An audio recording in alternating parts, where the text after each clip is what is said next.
Okay, so what I want to do is I want to show you a little bit of Xgen interactive grooming. And what I'm going to do here is let's go and switch this so you can see the Xgen shelf. And under generate, this is where we get our Xgen.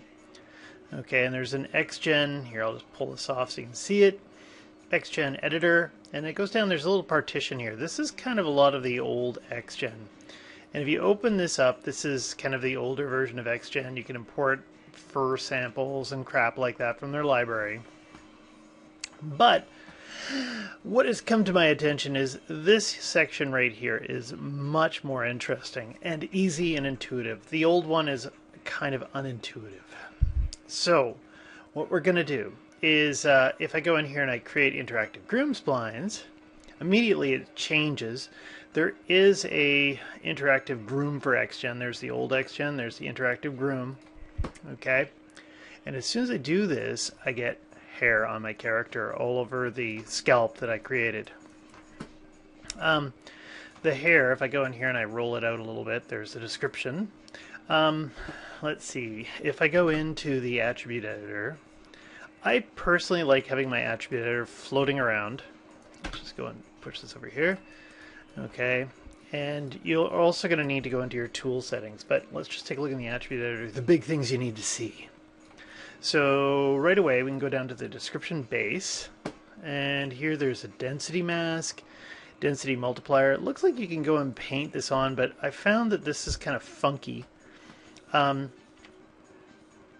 by the way, too, your density multiplier, you can just, as soon as you start pumping this up, you get denser amounts of hair. Okay, let's just hit this one for now. And also, too, I should mention, you should have your UVs laid out in 0 to 1 area. And also with your file names, your project names, don't have any spaces in them. Remember, it's going to save it to an Xgen folder in your project folder. If not, it starts to go into your C drive and you have to rehook everything up, and it's not fun. But if I hit the density brush, I can come in here and there's the density brushes on. Let's move the tool setting over here so you can see this. The size, we've got the size on here, and there's symmetry settings. Symmetry's off. This is kind of like the only thing I find kind of a little bit funky is just going in here and setting the symmetry, and just make sure that you're on your scalp piece. And if I go here to maximum density and I put it down to 0, I'll just make my brush a bit smaller. B for brush. Okay, remember the hotkeys. B for brush, and then U for utility, increase, decrease, all this thing here, flood all, whatever. And then M for, well, actually I don't think you need maximum displacement on this one, but we can come in here and push this back a bit, and there's an interpolate feature, bring up some of this a little bit more hair there. Okay, and I'll say that's good, and then maybe I'll go and reduce this in the back too. Okay, bring it back a little bit. Okay, and paint it in. Okay, wonderful. Actually, these sideburns look ridiculous on her. Let's just take this down a little bit. There. Yeah, anyway, I could spend a lot more time on this. I'm not going to do that right now. Anyway, that's done. Anything else in here? You can place curves randomly. I'm not going to get into that. You might have to use this rebuild function here if your hair gets kinky, and we'll come back to that afterwards. Next thing I'm going to do, I'm going to go up to the description, and if you go into the attribute editor, you can find your width for your hair. Okay, you can find face camera, you can have a tube shade on it. You can play with the tapering of your hair. I'm going to make it a bit wider so it's a bit more obvious when I do it. It tapers down to the very tip. Okay, remember, it's usually your hair gets cut, so there's like a little break at the top, and then you can play with where the taper starts. Especially on longer hair, that would make a lot more sense. Okay, and actually I almost want to go back and get rid of some of these other hairs that are here, but whatever, I'll leave that. And taper, taper, taper. Anything else down in here I want to talk about? I'll leave that for now. Okay, so you got description, description base. There's also a scale option here, and this is how you change your hair length quickly. Okay, and we'll start off with something like you figure out how long you want your hair roughly to be at the beginning. like this. Okay, and then we can start to style it.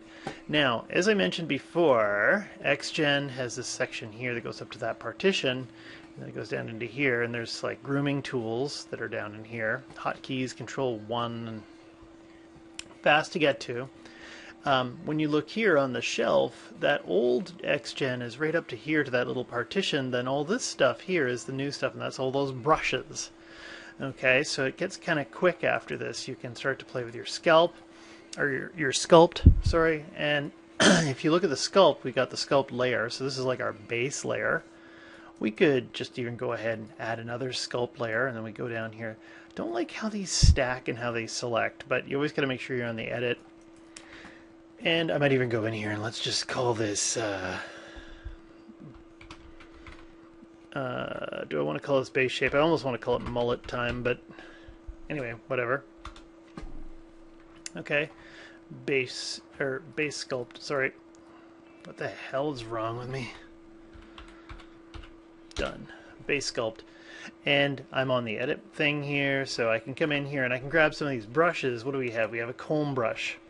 I'll hit the tool settings, and in the tool settings here I'm going to go to the symmetry options. We got World X on. I've already turned this on. I've been playing with this a little bit.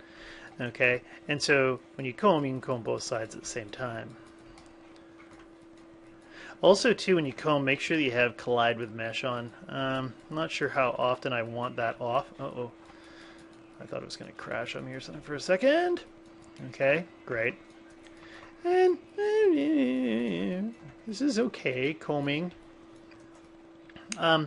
Maybe I should jump right into some longer hair. So what do we got here? This one, this is your length tool.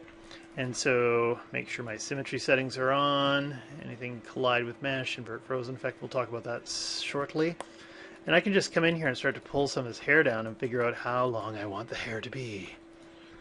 Okay, I probably should have even done this right before I did any of this other stuff here. What if I just went here and I grabbed this whole layer, the sculpt layer? I could even take that and delete it.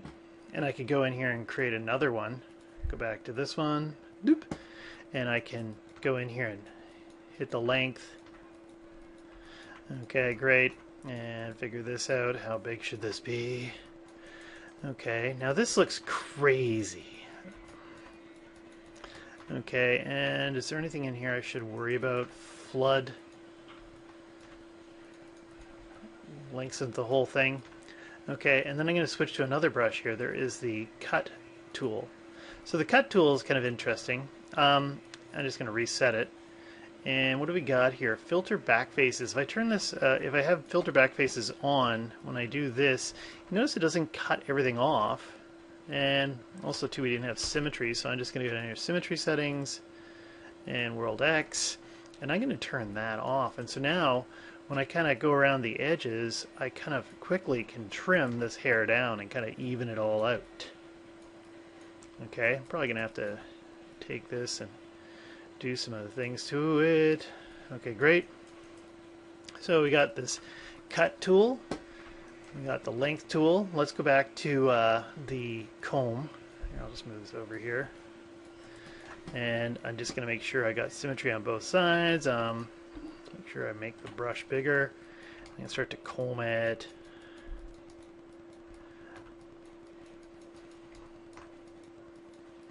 Okay, there's also a move grab tool. The grab tool is very similar. Again, collide with mesh, keep that on. And I didn't put on, damn it.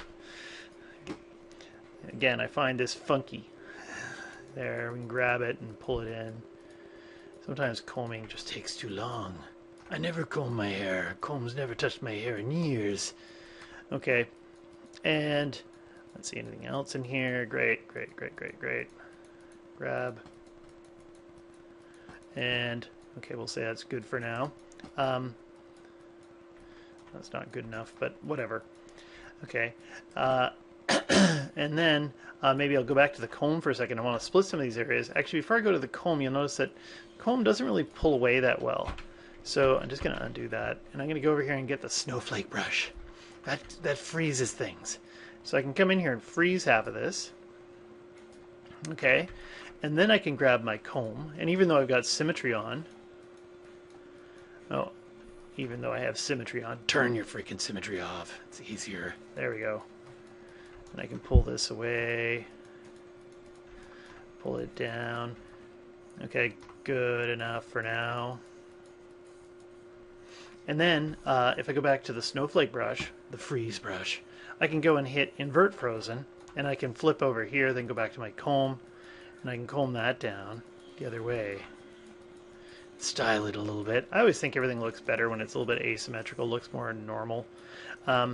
So there we have it. And anything else I want to say about this? I'm just going to check, take a look at the slider, all the stuff that I've done. Okay. Also, too, I should mention that there is unfreeze all.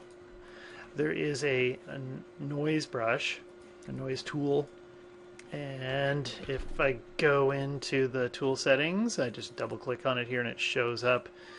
I'll make sure I have symmetry on both sides. Great. Or you can even have it on separate sides. I should just mention right here that the noise, you'll start to see it gets really kinky here. So I'm just going to go down to the description base, go to the attribute editor, and there's 5. That's maybe not enough. What if I put that up to, say, 12? See what that looks like. Hit rebuild. Ah, look at my smooth flowing hair. Oh, yes. Touch my hair. Smell it. Smell. Okay, and then if I go in here, we've got the sculpt layers, all these layers here. Great. I'm going to go into the add modifiers. There is a noise in here as well. Okay, and that'll work over the whole object. So if I take this, what if I double click on that? Nope. I'm just hitting Control A to pop that up. And you've got things like frequency, so there's finer frequency, magnitude, so you have bigger wrinkles. Okay, and then more things you can play with in here. And what time are we at? 12-minute mark. I want to try and finish this off quick. And you can just turn these off by hitting this little white spot here. Great. And what else do I have? If I go here to add modifier, something else is interesting. There is the clump. Okay, so clump will clump things. Okay, and you can see these starting to clump up, and that looks more natural again. You can park in more hair in here and stuff like that. I'm not going to get... Is there anything in here I want to point out? You just turn your clump off and on and stuff. I'm going to leave it at that. You can kind of figure out some of these things from here. But the big one is to try to get this dynamic. Okay, now if I press play right now, is anything going to happen? Oh, do I have that freaking... No, I don't. I was playing around with cloth, so I thought I had that on. That's pretty heavy. This thing down here is heavy for cloth. I might do a later video on that one. Okay, but if I go and I take this and I go to add modifier, and in modifier there's guides. And just like the old... Oh, and that's because I don't have it selected. There, try it again. Add modifier, guides. Okay, the guides in here. So the guides, there's the magnitude, there's strength, and all these things. The big thing is going down to create guides. And there's create a bunch of little guides for me. And I hope I'm not going to have that same problem I had before. Okay, and I just go and I hit make dynamic, and then this is going to turn it into N hair. A nucleus is going to go and drive this. And thinking, come on, apply and close.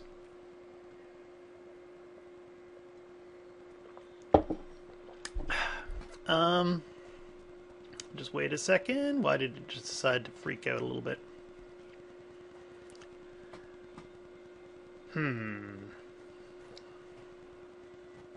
Because my density was up too much? I'm going to pause for a second while it figures this out. Oh, it just did. Okay. Yes, no. There we go. This is funny, because on this model there's something weird going on that this might not work. Let's just find out. If I go in here and I make sure that my playback speed is play every frame free, and when I press play, there the hair is falling. Okay. And I've got to do some tweaking and things like that. I've got to, maybe if I go in, let's just pause this. And if I did find it, if I went to Window, General Editors, Hypergraph, and the Hypergraph is hiding over here. And You see there's the nucleus right there. There's my hair system, just like N hair. And if I go into this, I can go into the hair system and maybe dynamic properties, turn up a little bit of the start curve attract. Okay. But you'll see that it's still going to have nice bouncing and behaving hair, and it can collide into objects with the nucleus system. And maybe one last little detail you might want to know about is to get the hair shade, or to go and put on any kind of hair shader on this. It comes with a basic one, but if you're using V-Ray, for instance, you're going to need your hyper shade, and you have to make sure that your node is selected. And I went and I closed. Nope, there's the hypergraph. And if I go in here, I have to go and find my description. Boop. And then I have to go over, and I forgot to create this first. I can create like a V-Ray hair material.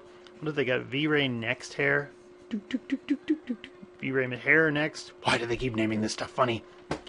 And if I make sure that I've got those objects still selected, I think I lost them, then you just right click and assign material to viewport selection. And then everything's cool. Okay, and that's it. And that's my video.